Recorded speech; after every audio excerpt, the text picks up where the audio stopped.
우리 교회는 새샘교회라고 불립니다. 우리도 그렇게 부르고 세상 사람들도 우리 교회를 그렇게 부릅니다. 새샘교회로 불려지는 것이죠. 그런데 생각해 봅니다. 우리 교회가 원래 어디에 적을 두고 있는 건가?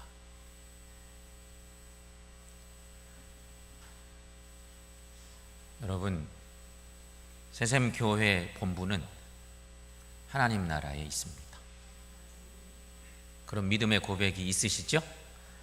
교회는 하나님 나라의 최고의 모형이니까 우리 새샘교회는 그 본부가 하나님 나라에 있어요. 그러니까 우리 교회는 천국에서 파견된 복음 부대 같은 것이죠. 더 구체적으로 말하면 그래서 교회를 천국 복음 전초기지라 이런 표현을 쓰기도 합니다.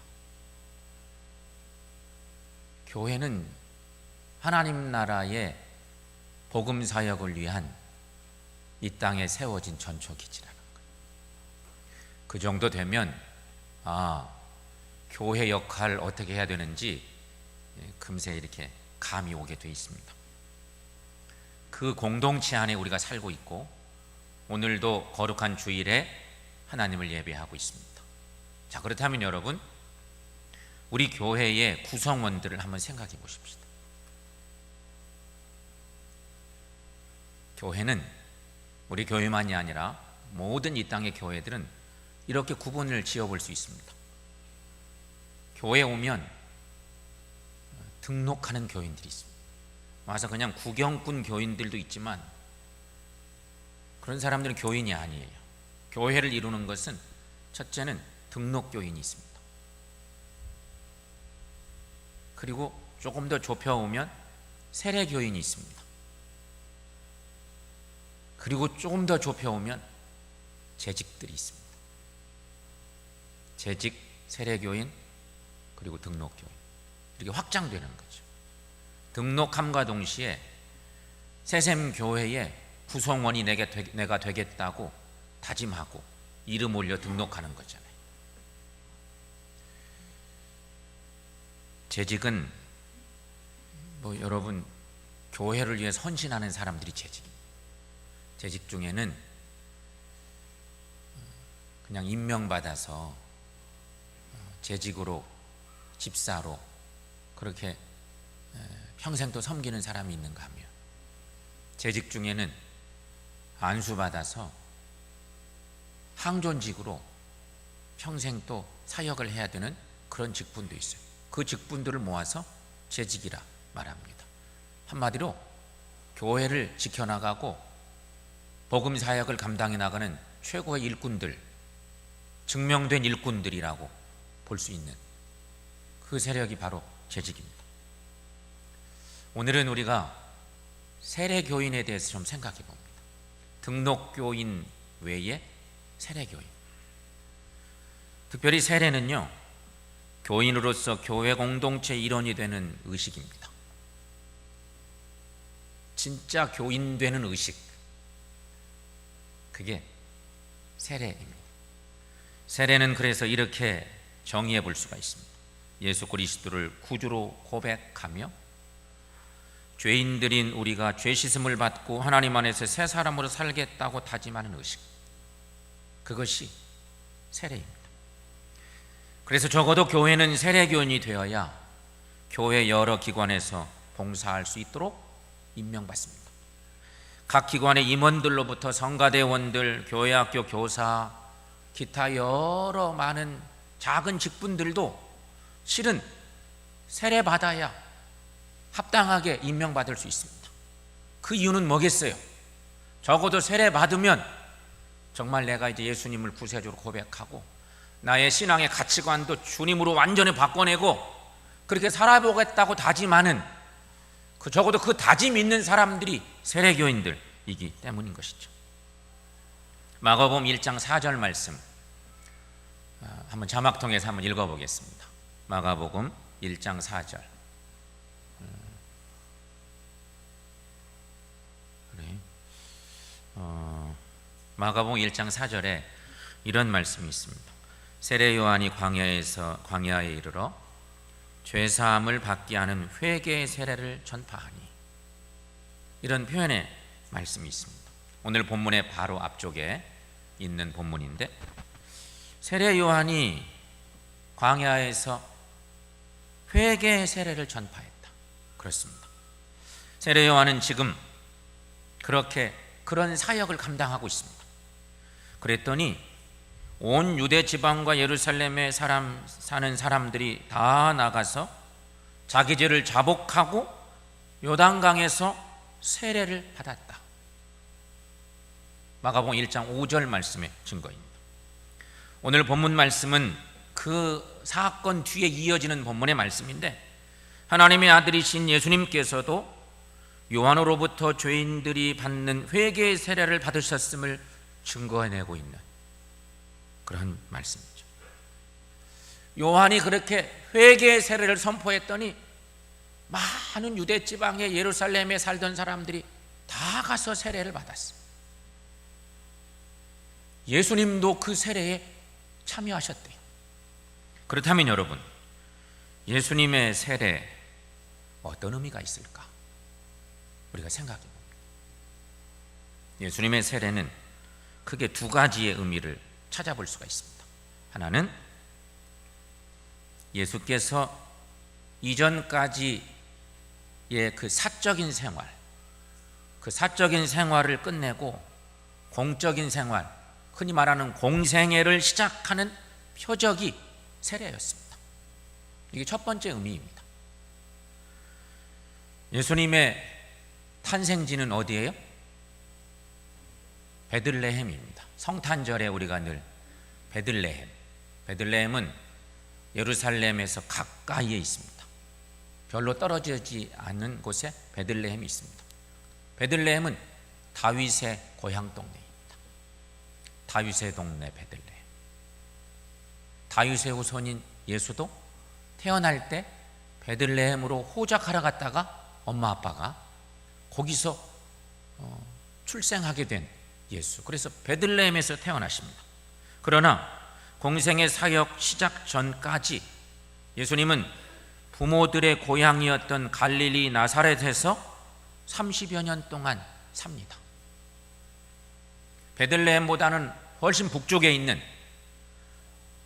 갈릴리 나사렛이라고 하는 작은 동네에서 예수님이 사적 생활을 하면서 부모 밑에서 잘 자라고 장남으로 역할도 잘하고 이러면서 산 시간들이 있었습니다. 그러니 갈릴리 나사렛은 예수님의 실제 고향입니다. 태어나긴 베들레헴에서 태어났지만 잘하고 여러 가지 많은 것을 배우는 곳은 나사렛이었습니다. 나사렛은 예루살렘으로부터 북쪽으로 약 120km 떨어진 곳에 위치하는 작은 마을입니다.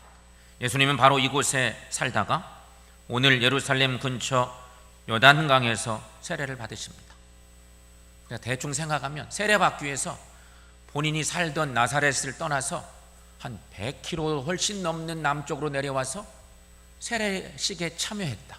거기서 요한이 회개의 세례를 선포하고 있으니까 예수님이 거기 오셔서 세례를 받으신 거죠. 여러분, 이것은 예수님께서 이전까지의 사적인 생활 딱 끊고 공적인 생활, 공생애로 들어가는 시발점이었어요. 예수님의 세례도 그래요. 이거 생각하면 성도인 우리들이 등록교인 되어서 신앙생활 하다가 세례 받으면서 정말 이제 옛생활 끊고 주님처럼 오직 믿음으로 살겠다는 다짐을 하는 그것이 세례예요. 그렇게 중요한 것입니다.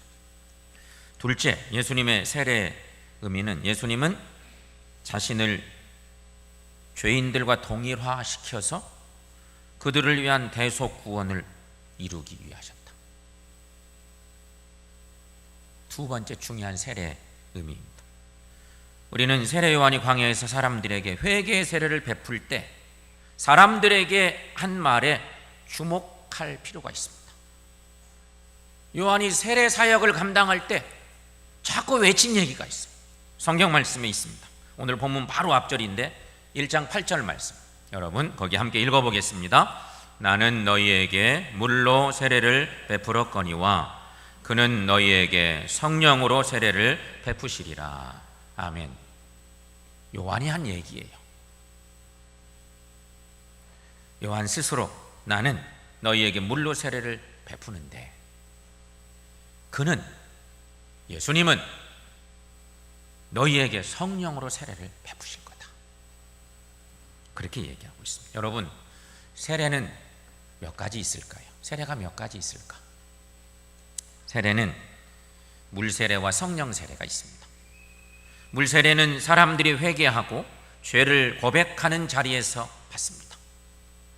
실은 예수님 당시에는 세례를 마음에 갑자기 감동이 오면 저도 세례 받겠습니다, 그리고 요단강에 들어가서 침례 형태의 세례를 받은 거죠. 교육하고 이런 것이 거의 없었어요. 마음에 감동이 오면 믿음의 고백을 드리고 죄를 회개하고 주님을 고백하는 그런 예식들이 있다면 받는 거예요. 물세례가 그런 거예요. 그런데 성령세례는 예수님을 믿을 때 받는다 하는 것입니다. 성령 체험을 얘기합니다. 그게 성령세례예요. 사도행전 1장 4절에서 5절 말씀, 우리 잘 아는 예수님이 주신 말씀이에요. 우리 익숙한 말씀입니다. 함께 읽어보겠습니다. 사도와 함께 모이사 그들에게 분부하여 이르시되 예루살렘을 떠나지 말고 내게서 들은 바 아버지께서 약속하신 것을 기다리라. 요한은 물로 세례를 베풀었으나 너희는 몇 날이 못되어 성령으로 세례를 받으리라. 아멘. 예수님이 승천하시기 직전에 주셨던 유명한 말씀이에요. 여기도 예수님이 요한 얘기를 하고 또 성령으로 인한 세례에 대한 말씀도 주님이 하시면서 그 은혜를 기다리라고, 이것이 결국 성령 강림의 사건으로 놀랍게 역사하는 그 이야기죠. 주님이 이렇게 말씀하셨어요. 그러니 물세례, 성령세례는 분명히 두 가지가 있는 건데 우리가 기억할 것, 물세례도 성령세례도 단 한 번씩 뱉습니다. 그걸 아셔야 돼요. 물세례, 성령세례 똑같습니다. 가끔 교우들 중에 제가 어렸을 때 세례를 받긴 했는데요, 그냥 그때 못 모르고 받아서 또 한번 새롭게 받고 싶어요, 이렇게 얘기하시는 분들이 간혹 있습니다. 뭔가 잘 몰라서 그러시는 건데, 물세례도 성령세례도 우리가 신앙생활하면서 세례가 두 가지가 있는데 단 한 번 받는 거예요. 그걸 잊지 마셔야 돼요. 여러분, 요한의 증거처럼 예수님은 본래 회개의 세례를 받을 필요가 없으신 분이셨습니다. 하나님의 아들이시니까 오히려 우리에게 성령의 세례를 주실 분이 주님이셨습니다. 그런데 예수님은 스스로 요한에게 찾아오셔서 당시 많은 유대 사람과 예루살렘들이 받고 있던 회개의 세례를 받으십니다. 왜 그랬을까? 이유는 예수님께서는 자신을 죄인들과 동일시하십니다. 죄가 없으신 주님이 육체의 몸을 입고 오셨기 때문에 이 땅에 오셔서 당신이 우리와 똑같은 죄인으로 그렇게 동일화시키셔서 죄인된 우리들을 위한 대속 구원을 이루시기 위해서 회개의 세례를 직접 받으시는 주님이셨다고 하는 거죠. 그래서 중요해요, 예수님의 세례가. 그렇다면 여러분, 오늘 우리는 예수님의 세례를 통해서 무엇을 보아야 될까? 우리가 생각해 봅니다. 예수님의 세례 받으심으로, 예수님께 세례 받으심으로 세례 현장에, 요단강가에 주님이 세례 받으시는 날 어떤 일이 일어났는가를 보시면 돼요. 이게 성경의 기록이고 너무도 소중한 말씀이죠. 첫째는 성령의 임재가 있었습니다. 성령의 임재를 보셨어요. 오늘 성경 10절 말씀 여러분 읽어보겠습니다. 곧 물에서 올라오실 때 하늘이 갈라짐과 성령이 비둘기같이 자기에게 내려오심을 보시더니. 아멘. 성경의 기록으로 보면 예수님이 세례 받으신 그날, 회개의 세례를 받으시는 그날, 이런 놀라운 역사가 있었어요. 주님은 성령의 임재를 경험하셨습니다. 성령이 하늘로부터 내려오는 것을 보신 거죠. 예수님 세례 받는 그날 이런 은혜가 있었어요. 또 한 가지, 두 번째는 하나님의 음성을 들으셨습니다. 11절 말씀 거기도 한번 읽어보겠습니다. 하늘로부터 소리가 나기를 너는 내 사랑하는 아들이라 내가 너를 기뻐하노라 하시니라. 아멘. 이 말씀이 세번역 말씀은 가장 중요한 말씀이 이렇게 번역되어 있습니다. 너는 내 사랑하는 아들이다. 내가 너를 좋아한다. 세번역 번역은 이렇게 조금 바뀌어 있습니다. 바로 이 음성이 하늘로부터 들려왔다는 거예요. 너는 내 사랑하는 아들이다. 내가 너를 좋아한다. 우리 하나님의 음성이 예수님이 세례 받으신 그날, 그 세례, 회개의 세례를 안 받으셔도 되는데 그 세례를 굳이 받으시고 그 세례식 있던 그날 하늘에서 성령이 임하고 하나님의 음성이 들려오고 주님은 놀라운 은혜를 경험한 것입니다. 예수님의 세례는 이렇게 하늘로부터 직접 들려오는 음성을 통해서 예수님이 하나님의 아들이심을 확인하고 선언하는 중요한 계기가 된 것이죠. 그리고 예수님께서 세례를 받으심으로써 삼위일체의 하나님을 한자리에서 체험하는 놀라운 일도 경험하게 됩니다. 오늘 우리 교회는 세례받는 분들이 3분 있습니다. 세례를 3분이 받습니다. 한 분은 거의 80이 다 되는 어른, 또 한 분은 이제 30줄에 있는 그런 젊은이, 또 한 분은 10대 학생. 인생의 연조로 따지면 전혀 여러 가지로 공통분모가 없지만 하나님을 예배하고 교인되어 살면서 세례받는 세례 동기가 된 거예요. 우리 새샘교회의 세례 동기, 세 사람. 참 귀한 일입니다. 너무도 소중하죠. 성도 여러분, 오늘 세례받는 성도님들을 포함해서 함께 예배하는 우리 모두에게도 오늘 예수님이 세례받으신 귀한 날 성령이 임하고 하나님의 음성이 들린 것처럼 이런 은혜가 우리에게 있기를 축원합니다. 오늘 세례식이 있는 이 시간에 예수님의 세례식 때 있었던 놀라운 은혜가 우리 모두에게 임할 수 있기를 주의 이름으로 간절히 축원합니다. 너는 내 사랑하는 아들이다. 내가 너를 좋아한다. 이게 성경의 기록입니다. 세번역의 기록이지만 내 아들아, 내 딸아, 내가 너를 좋아한다. 아마 오늘 우리가 예배하고 특별히 신앙의 결단을 하고 세례받는 세례자들에게 더더욱 하나님의 마음이 확 열리셔서 아들아, 내가 너를 좋아한다. 얼마나 기쁜지 모르겠다. 이런 말씀을 하시는 줄로 믿습니다. 성도 여러분, 우리 모두 이 귀한 주님의 음성을 들으시기를 축원합니다. 특별히 오늘 세례받는 3분, 세 사람 모두에게 아들아, 내가 너를 좋아한다. 이 귀한 음성을 듣고 평생 주님과 하나 되어서 이제 주님만 바라보고 어떤 상황에서도 하나님 예배하고 주님 사랑하는 그 마음으로 건강한 신앙생활하고 하나님을 영원롭게 하는 신실한 믿음의 사람들로 살아가는 3분 될 수 있기를 축원합니다.